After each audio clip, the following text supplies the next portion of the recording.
Hi everyone, welcome to my channel. আজকে আমি একটা ড্রিঙ্কস বানাবো এখন।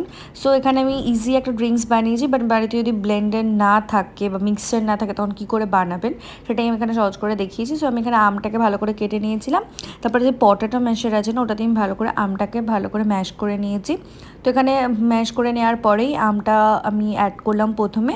তারপরে আমি একটা দুধ গরম করে নিয়েছিলাম, এলাচ, কেশর, চিনি এর মধ্যে অ্যাড করে নিয়েছিলাম।